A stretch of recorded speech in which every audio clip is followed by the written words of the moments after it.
The text came at 7:23 a.m. while I was reviewing quarterly earnings reports. Dad, need $800,000 for Melissa's wedding venue deposit. Transfer by noon? Thanks, kiddo. I stared at the message, my coffee going cold. $800,000. The sixth loan this year. None had been repaid. None would be. I was Harper Davis and my family thought I worked in finance. Some entry-level position where I'd somehow saved a modest nest egg through extreme frugality. They pictured me in a cubicle, brown bagging lunch, living in a studio apartment.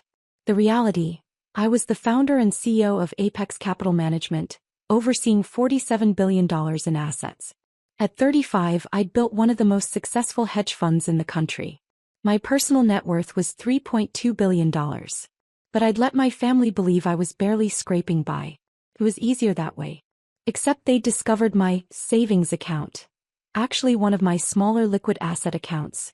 3 years ago when I'd made the mistake of helping with my mother's taxes. They'd seen a balance of $2.4 million and assumed it was everything I had. Harper's been so frugal, Mom had told everyone. Living below her means, saving every penny. It's admirable, really, even if it's a bit sad that she doesn't enjoy life more. Since then they'd been systematically draining it. Just $50,000 for the down payment on our retirement condo. Only $200,000 to help your brother's startup. We need $1.2 million for Melissa's engagement party venue. Always framed as loans. Never repaid. Always with the same justification. Family helps family. My sister Melissa was getting married to Trevor Ashford, whose family owned a chain of luxury car dealerships. The wedding had ballooned into a spectacle. 500 guests, a European honeymoon, custom Vera Wang gowns for 8 bridesmaids. Total cost, $4.7 million. My parents were funding it by draining what they thought was my life savings. I transferred the $800,000. Then I made a phone call. Marcus, it's Harper. I need you to document something. Marcus Webb was my personal attorney and one of the few people who knew my real financial situation. What's going on? My family has now taken $6.3 million from my accounts over the past 3 years. All of it positioned as temporary loans. None of it repaid. I want every transaction documented. Harper, are you considering legal action? I'm considering options. Just document everything. Already on it. I hung up and went back to work. I had a fund to run, investors to satisfy, billions to manage. My family's financial parasitism was a problem for later. Except later kept getting worse. 2 days later Mom called. Harper, sweetie, we need to talk about Melissa's dress. The designer requires full payment up front. It's $240,000. Can you help? For a dress. It's custom couture. This is Melissa's special day. You wouldn't understand, you've never prioritized these things. But family helps family, right? I transferred the money. A week after that, Dad, the wedding planner needs $500,000 for deposits on vendors. I know it's a lot, but you've been so generous. We'll pay you back after we sell the lake house. They weren't selling the lake house. They'd said that about 6 other properties over the years. I transferred the money and called Marcus again. That's $7.04 million now, he said. Harper, this is financial exploitation. You need to document it. That's all for now. You're letting them drain your accounts. It's one account. A small one. I want to see how far they'll go. Because that was the thing I needed to know. Needed to understand if there was a limit to their entitlement. A point where they'd say, that's enough, we can't take any more. Spoiler, there wasn't. Over the next 3 months the requests continued. $350,000 for the rehearsal dinner. $180,000 for wedding favors, custom Cartier pieces. $420,000 for the band and entertainment. $290,000 for flowers and decorations. By the time Melissa's wedding was 2 weeks away, my family had taken $9.1 million from the account they thought contained my entire life savings. My mother called crying. Harper, I don't know how to say this, but we're short on the final payment to the venue. They need $1.2 million or they'll cancel everything. I know we've asked so much, but this is the last time. Please. This is your sister's wedding. Mom, you've taken over $9 million from me. And we're so grateful. We'll pay you back, I promise. After the wedding, we'll sit down and work out a payment plan. But right now, we need this money or Melissa's wedding is ruined. I transferred $1.2 million. Then I made another call. Not to Marcus this time. Director Chin? It's Harper Davis. I need to discuss a financial fraud situation. The wedding was everything Melissa had dreamed of. The Plaza Hotel's grand ballroom, 500 guests in formal wear, ice sculptures and champagne fountains. My parents held court like royalty, accepting congratulations on the beautiful event. I sat at a side table in a borrowed dress, watching my family celebrate with money they'd stolen from what they believed was my entire life savings. My brother James found me during cocktail hour. Harper, can we talk? About. I need $400,000. My startup is closing another funding round and I need to show capital commitment. Since you helped before. The $200,000 I gave you 18 months ago?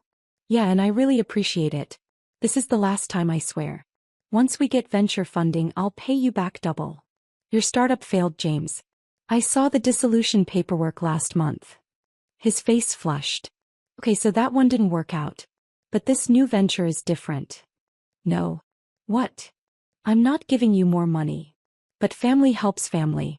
You have savings. Had savings. Past tense.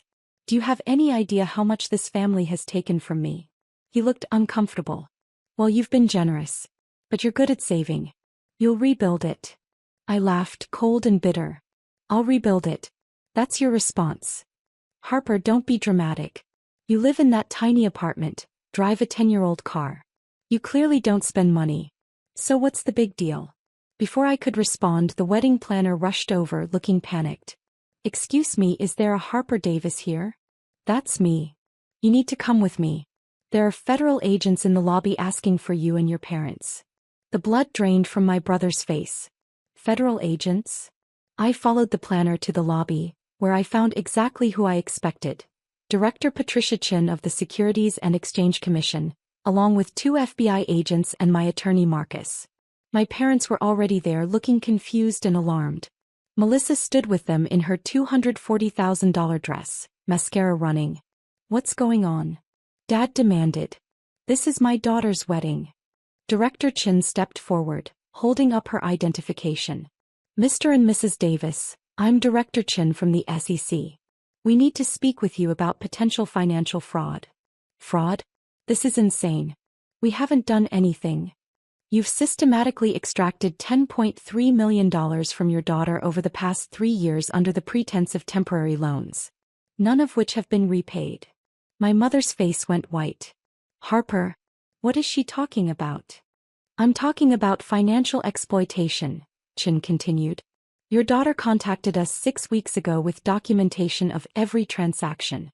Bank transfers, text messages, recorded phone calls in which you explicitly promised repayment while having no intention or means to actually repay. The wedding guest had started drifting into the lobby, drawn by the commotion. Trevor's parents, the Ashfords, pushed to the front. What's happening? Mrs. Ashford demanded. Why are federal agents at my son's wedding? Chin turned to her. Ma'am, you might want to speak with your financial advisor. The Davis family has funded this wedding through systematic exploitation of their daughter's assets. All of this, she gestured around at the opulent venue, was paid for with money obtained through what we're investigating as financial fraud. Melissa sobbed. Harper, how could you? It's my wedding day. How could I? I stared at my sister. Melissa, our parents took what they told you was my entire life savings to pay for your party. $10 million they said I'd saved through years of sacrifice. Did you ever ask if I could afford it? If it was okay? Or did you just assume I owed you a fairy tale wedding? But you have money. You work in finance. I work in finance, I agreed. I'm the CEO and founder of Apex Capital Management. We manage $47 billion in assets. I'm personally worth over $3 billion. The lobby went completely silent. My father found his voice. That's impossible. You live in a studio apartment. You drive a Toyota. I live in a penthouse in Tribeca that costs $32 million. I drive a 10-year-old Toyota to the office because I don't care about status symbols. Everything you think you know about my life is based on assumptions you made because I didn't perform wealth the way you expected. Marcus stepped forward with a thick folder. Mr. and Mrs. Davis, these are copies of every transaction, every text message, every voicemail. Your daughter has been documenting your financial exploitation for 3 years. We didn't exploit her. Mom cried. She's our daughter. Family helps family. Family helps family, I repeated. That's your justification? You took what you believed was my entire life savings, every penny I'd supposedly scraped together over decades, and you spent it on a wedding, on car payments, on vacation homes, and you called it helping family? Director Chin opened her briefcase. The SEC takes financial exploitation seriously, particularly when it involves sophisticated actors who should know better. Mr. Davis, you worked in banking for 30 years. Mrs. Davis, you were a CPA. You both knew exactly what you were doing. We were borrowing. Dad insisted. We always said we'd pay her back. With what? Marcus asked quietly. You're $2.3 million in debt. Your credit cards are maxed. You mortgaged your house to pay for the engagement party. You have no means of repayment and never did. The FBI agent spoke for the first time. We're also investigating potential wire fraud.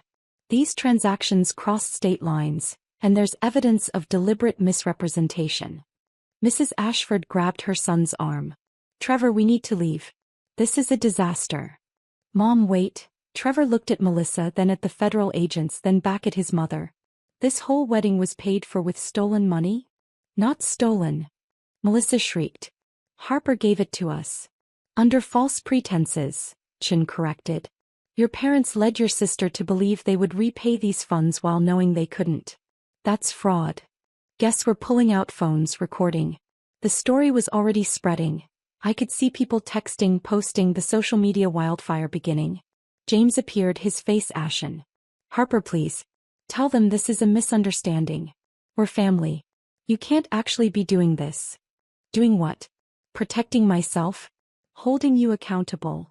Ruining Melissa's wedding. Destroying our parents. I ruined nothing, I said coldly. Our parents ruined it themselves when they decided to drain what they thought was my entire life savings without a second thought. When they chose a party over their daughter's financial security. My mother collapsed into a chair, sobbing. We didn't know you were rich. We thought you needed the money for your future. So you took it for a wedding? Mom, you thought I had $10 million total. You took every penny of it. What exactly did you think I'd live on? Retire on? Use for emergencies? She had no answer. Director Chin glanced at her watch. Mr. and Mrs. Davis, you need to come with us for questioning. The FBI will be conducting a formal investigation. You're arresting us at our daughter's wedding? Dad's voice cracked. We're asking you to come in for questioning. How cooperative you are will affect how this proceeds. Trevor pulled away from Melissa. I can't do this. This is insane. He looked at his parents. We're leaving. Trevor, no. Please.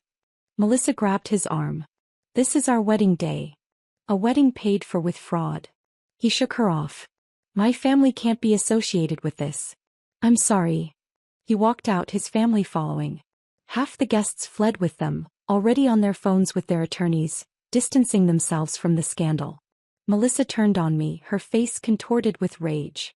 You destroyed my wedding. You destroyed everything. No, I said quietly. Our parents did that. I just stopped letting them destroy me too.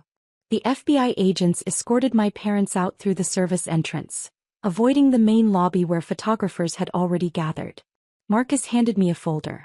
The evidence package. Everything documented. The SEC is moving forward with the investigation.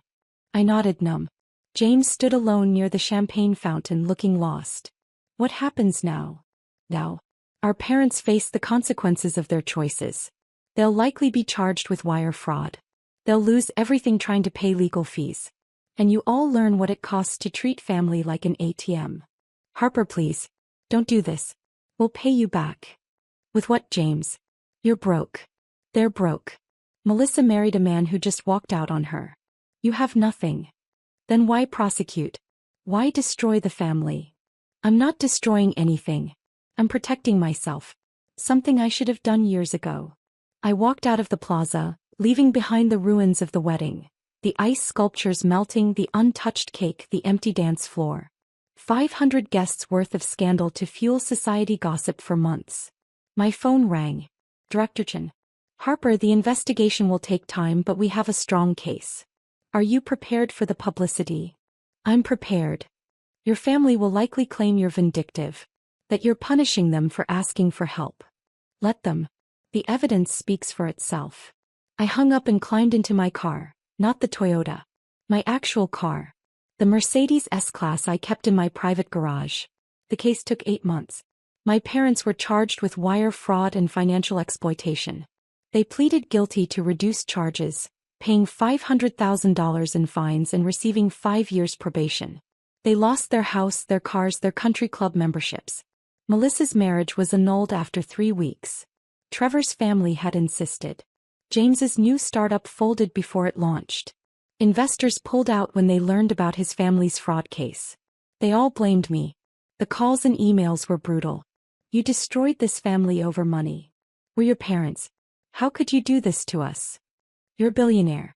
Why couldn't you just let it go? I blocked them all. A year later, Forbes ran a feature article, Harper Davis, the billionaire who prosecuted her own family. The article laid out everything. My success, their exploitation, the investigation, the consequences.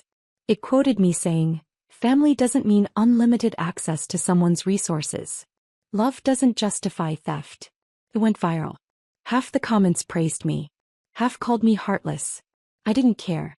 I'd built something extraordinary from nothing. I'd created wealth, opportunity, success.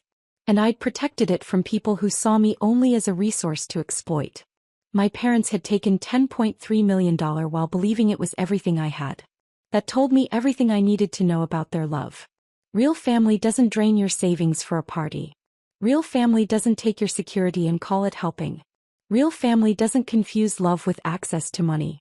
I'd learned that lesson the hard way. But I'd learned it. And I'd never forget it again.